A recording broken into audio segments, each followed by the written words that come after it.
Magandang hapon po mula dito sa Cherry Hill, New Jersey.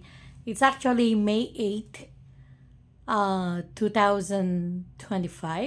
So probably now is May 9 na sa inyo sa Pilipinas. So magandang hapon, magandang umaga, magandang gabi sa lahat po ng nanonood ng aking maliit na channel na to. At gusto ko lang pong magpasalamat sa inyo sa patuloy nyong what you call this, tangkilik sa ating maliit na channel. Kahit pa ano yung mga tinatopic ko, meron sa inyo pa rin na nananatili na nanonood. And I just want to thank you. I appreciate po nyo. At dahil nga po sa aking medical condition na nandito ako sa bahay, at isa ito sa mga ginagawa ko na nakakapag-relieve ng anumang, some boredom, depression, kung ano pa man yan. Pero ako po ay masaya na nagbabasa ng inyong mga comments, maging negative man ito, maging positive man to. Wag po kayong mag-alala, pati po ang mga negative na comment. Na-amuse po talaga ako. Pati yung mga talagang nagko-comment ng below the belt is wag po kayong mag-alala. Like, I'm okay with it. Para ba kasing nawawala yung kasi kung minsan gusto ko like matulog na lang ako, gusto ko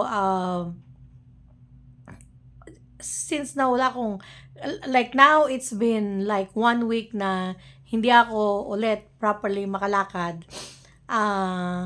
Ayun, wala akong masyadong magawa, hindi ako makalabas, makapaglakad-lakad. Very limited ang hakbang ko. Kaya nagpapasalamat ako sa inyong mga nanonood.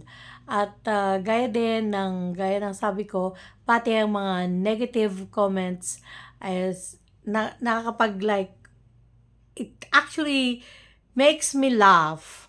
So, maraming salamat pa rin. Pero paulit-ulit ko lang pong sinasabi na lahat po tayo magkakaiba ng opinyon.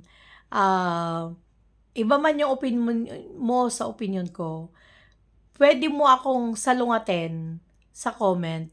Pwede mong sabihin na iba yung opinion mo, pero igagalang ko yan. Basta wag lang bastusan. Alam mo yon, yung ganun ng debate. Alam mo yon, yung pag-debate nung pag sa school, kahit pa sa nung tayo mga estudyante pa, I used to be in a debate team. Na kahit nakikipagdebate ka, kinakailangan i-present mo lang yung idea mo. Hindi mo dapat hindi mo dapat inaatake yung mga personal na nakikita mo sa kadebate mo, kung hindi dapat manatili ka lang sa opinion mo, sa tema nating dalawa na nagdedebatehan. Ipagpipilitan ko pa rin yung opinion mo, pero dapat ipagpipilitan mo pa rin yung opinion mo. At the end, na hindi tayo magkabate sa ating opinion, dapat hanggang ganun lang. Okay, fine. So, let's agree to disagree. Dapat ganun. Pero kung may mga below the belt, gaya ng isang nag-comment na nagsabi ng, yan kasi yung palibhasa, mukha kang isang inahin na baboy. Magpapayat ka kasi. Kaya ka nagka-cancer dahil sa katabaan mo, katakawan mo. Para lumawak ang pangunawa mo. It's like, okay. Like, by saying that, it means to say, ikaw ang hindi malawak ang pangunawa. You know what I mean? But anyway, forget about that. Again, like I said, I accept na i-challenge mo ang opinion ko. I accept na i-challenge nyo ang ideas ko. That's fine. Kasi nga, magkakaiba tayo, iba-iba ang ating pananaw, iba-iba ang ating kinalakihang kultura. you present your ideas. Presenta mo yung idea mo. Like, malay mo, baka at the end, I will going to say to you, you know what, you're right. Ganun lang naman yun eh. Anyway, so, ngayong araw na to, for today's video, Mother's Day is on Sunday, May 11, 2025. So, yun ang official na Mother's Day dito sa North America. Kaya Happy Mother's Day po sa lahat ng mga nanay sa buong mundo, especially ang mga OFW na nagpapakahirap para nang sa ganun ay mabigyan ng kinabukasan ang kanilang mga anak. Sa mga nanay na hanggang ngayon po ay andyan pa rin sa abroad na kahit na pagtapos na yung mga anak is andito pa rin sa labas po ng Pilipinas at nagtratrabaho pa rin para naman ngayon sa mga apo. Dakila po kayong mga nanay. Ako po ay pusong bumabati sa inyo ng Happy Mother's Day. Okay. At for today's topic nga, because it is of Mother's Day, gusto ko lang pong magbigay ng aking opinion na sa aking kasing pagbabasa ng mga comments sa marami ng mga naging videos ko is nakita ko doon may talagang nakita ko na galit sa kanilang mga biyanan.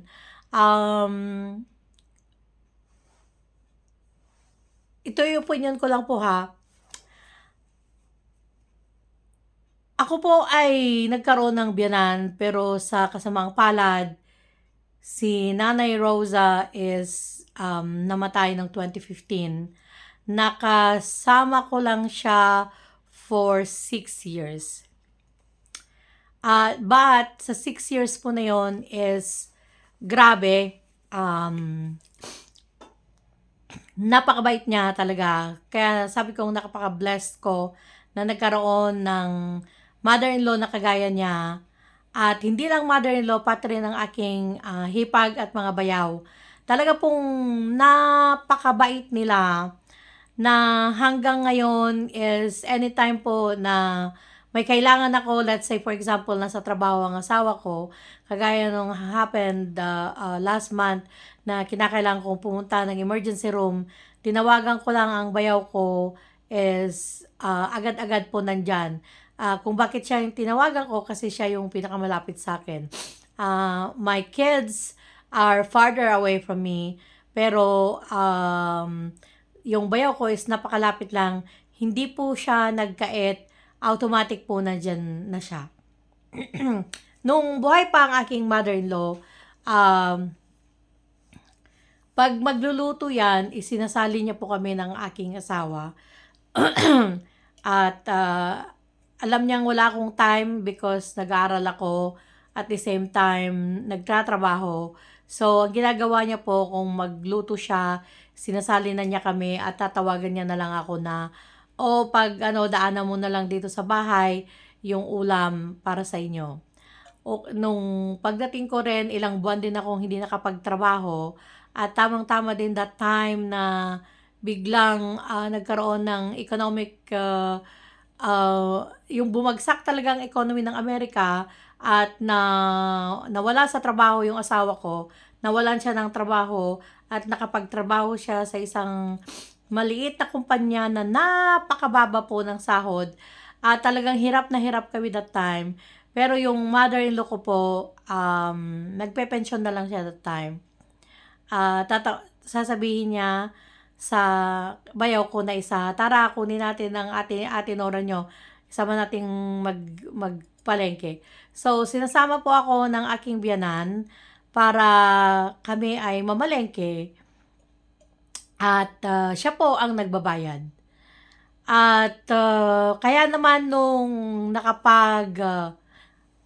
tapos ako ng pag-aral, ang hirap lang noon kasi parang katatapos ko lang yata 20 ilang pala, kumbaga nag-uumpisa pa lang ako na kumita that time is nawala na siya sa amin. So kaya sa mga nanonood po sa Mother's Day na to, wag lang mga nanay nyo ang alalahanin nyo, pati rin ang inyong mga biyanan. At mahalin po natin, given na mahalin natin ang ating mga nanay, pero ang ating mga biyanan is, alam ko, sigurado ko, sa sasabihin kong ito, nabigyan din po natin sila ng kahalagahan sa Mother's Day na to. Kung bakit ito ang sasabihin, ito po ang dahilan. Ang nanay po ng asawa nyo is siya ang naging dahilan kung bakit meron kayong asawa ngayon.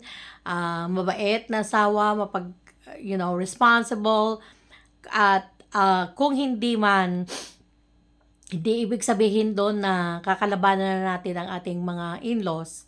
Kung hindi, kasi meron kasi tayong style sa Pilipinas na kapag tayo nakipag-asawa, para ba ang unang-unang kaaway natin is ang ating biyanan.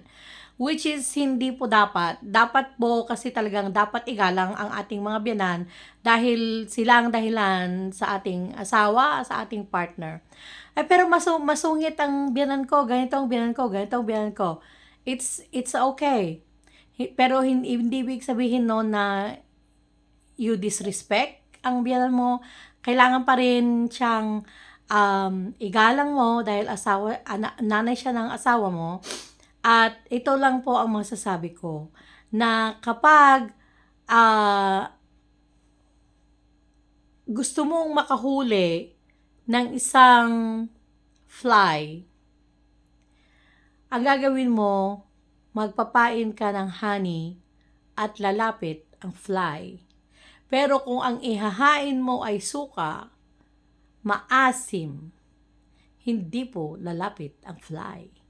Kaya po, meron akong isang kakilala na dahil ang girlfriend niya, kahit pa may anak sila nito, is hindi niya pinakasalan dahil sa matinding pambabastos ng girlfriend niya sa nanay niya.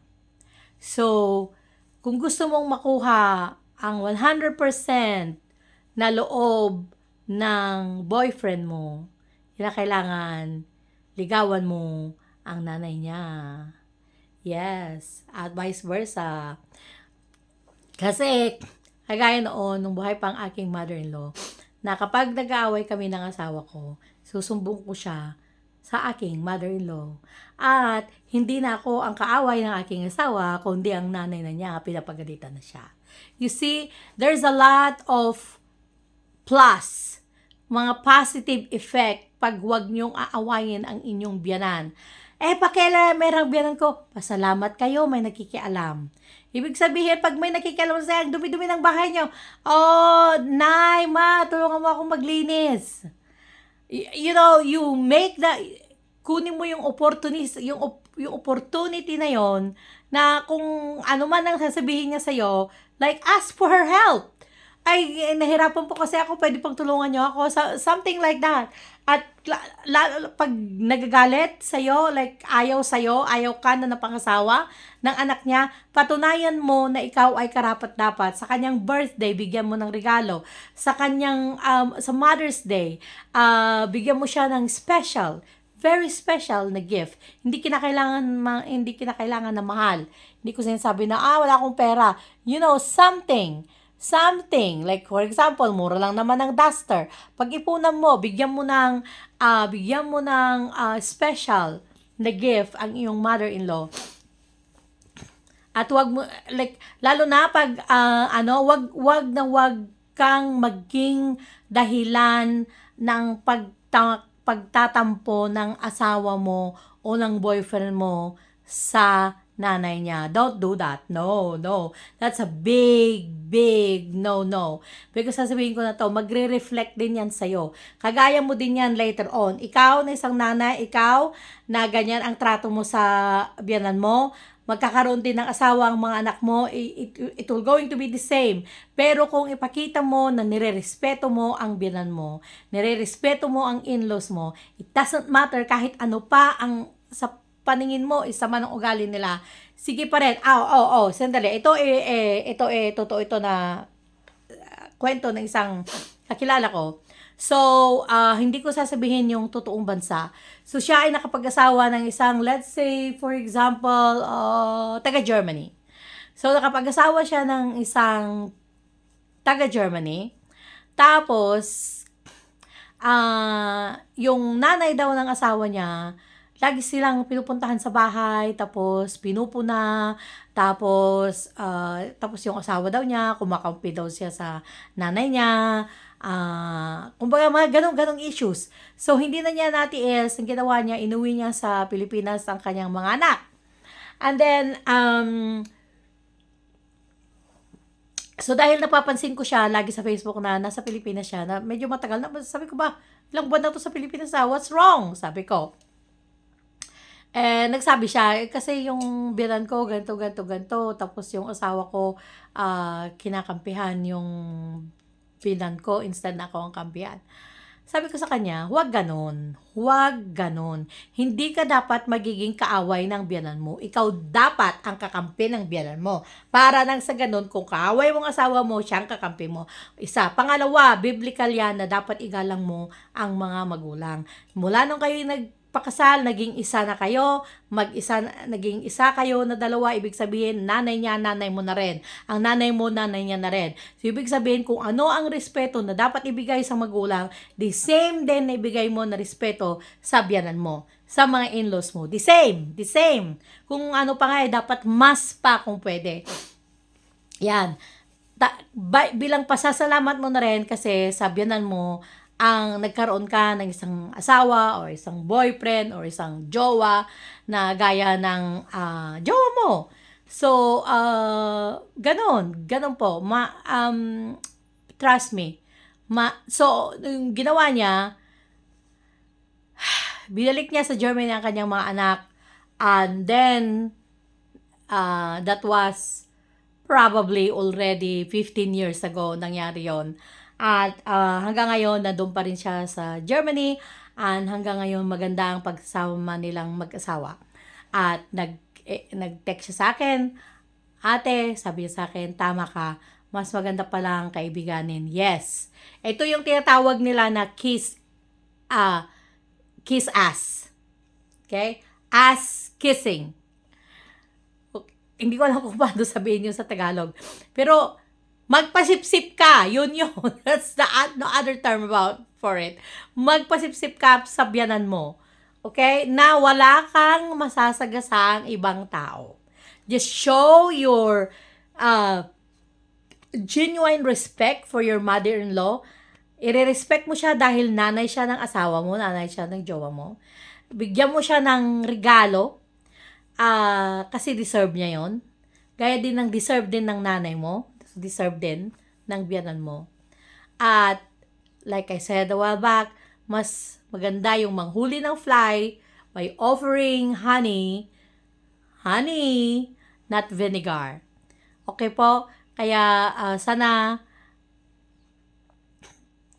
yung pride, hayaan nyo po yan. Like, don't even.